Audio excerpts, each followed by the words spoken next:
My Habitat at Home, Part 5. The best way to attract birds is to create favorable habitat with native plants to feed and shelter them. Native shrubs make ideal nesting sites and grow to a height sought after by many birds. Nesting boxes for cavity nesters can be very rewarding, but require regular monitoring and knowledgeable care. In addition to competition, birds are at their most vulnerable to predators when nesting, and the outcome, even in a nest box, can be quite disappointing. This was a successful bluebird nest last summer. Black cherry is second only to white oak in order of the number of butterfly and moth species supported, and this is important for birds, which feed their nestlings a soft protein-rich diet largely of caterpillars. Birds also feed on the small cherries, and I often see the cherry pits in my bird bath. These pictured are not yet black and ripe, but the birds don't seem to mind. The black cherry tree supports 456 species of butterflies and moths, according to entomologist and author of Bringing Nature Home, Doug Tallamy. This monarch butterfly is sipping nectar from mistflower, which is easy to grow and spreads readily, too much so, some people say. It has a nice, bushy growing habit and never looks weedy.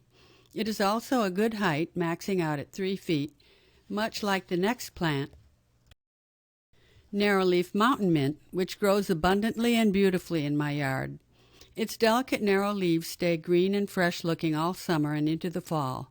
It attracts bees, birds, and butterflies. Numerous animals eat the seeds, and it has special value to bumblebees and other native bees, and honeybees. Wild ginger is ground cover for a moist, shady place. Its flower peculiarly appears under the leaves at soil level, and the only way to see them is to get down on the ground. It should come as no surprise that the seed is dispersed by ants. Ants also aerate the soil and pollinate certain plants. So next time you consider waging war on ants, remember, ants are your friend. Deer tongue grass blooms twice a year and is very attractive massed together in a partly shady part of your yard or on the edge of a wooded spot. Who knew it has tiny red flowers? Or that it serves as a nesting site for a tiny spider? Poverty oatgrass is a delicate-looking bunch grass that doesn't grow tall or need to be mowed. Apparently, the seed germination rate is low, and it doesn't transplant well. You probably can't even buy it. I've been lucky enough to have it show up in my yard. Evidently, the growing conditions over time became favorable for it as the trees matured, and I refrained from using chemicals. When the green blades dry out as the season progresses, they curl up tightly and give the plant a distinctive look over the winter.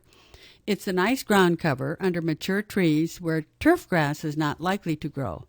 So take a look around your yard under large trees where you see mosses or in parks or other places. Look for the tight little curls, and maybe you'll spot some poverty oatgrass.